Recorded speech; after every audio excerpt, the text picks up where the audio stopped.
We have already seen that if a series is absolutely convergent, then rearranging the terms of the series is not going to affect its sum or its convergence behavior. Let's now see another algebraic operation that you could do to an infinite series. This operation is best illustrated by an example. Consider the series summation minus 1 power n equals 1 to infinity. Now it takes less than 30 seconds to show that this is divergent. This series is divergent. But by grouping terms together, not rearranging, note my choice of words, by grouping terms together, it is possible to show that this series is convergent. Of course, such a proof is faulty, but it's a good idea to first perform this proof and see where it goes wrong. Well, what you do is you look at this is just minus 1 plus 1 minus 1 plus 1 minus 1 plus 1. What I do is I group these terms together.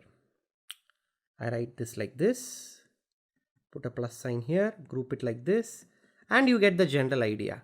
I get 0 plus 0 plus 0 plus dot dot dot. Okay, clearly this regrouped series converges to 0.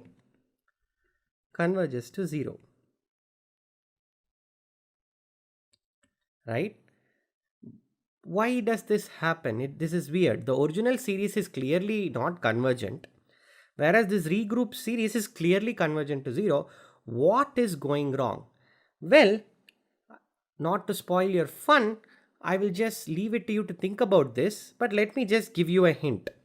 When you consider this regrouped series, you are not considering all partial sums of the original series. You are considering only some special partial sums. So this is analogous to there being a sequence that diverges, but having some subsequences that converge. That's exactly what is happening.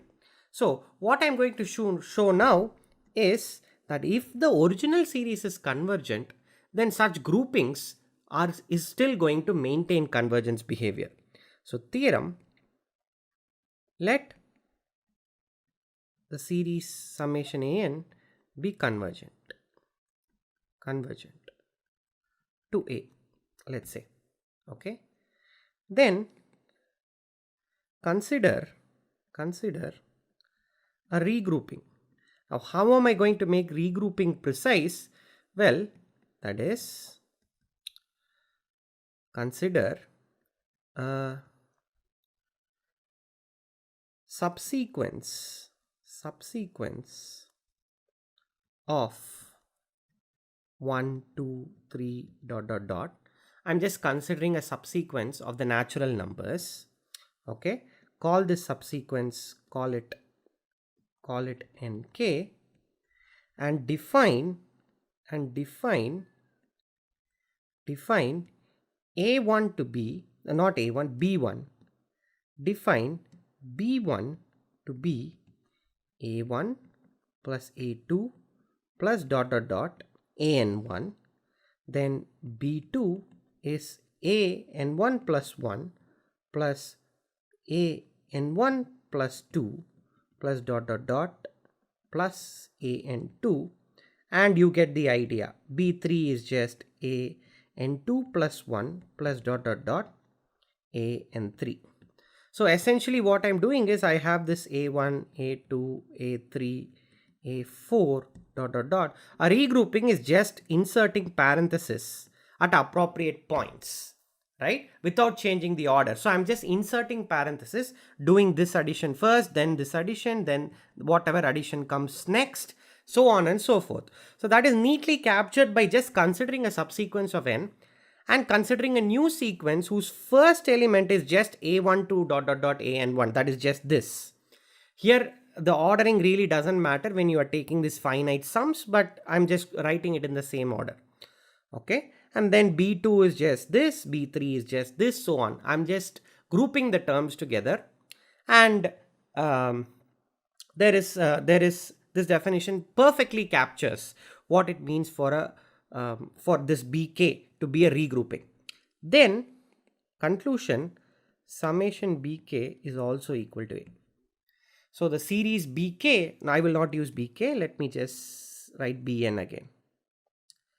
This series bn also converges to a. Now proof. The proof is rather easy. Let Sm be partial sums of An and Ts, or let's say TL, L sounds better, TL be partial sums of Bn. Then T1 is actually just Sn1,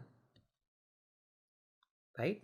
And T2 is just Sn2. Okay, think.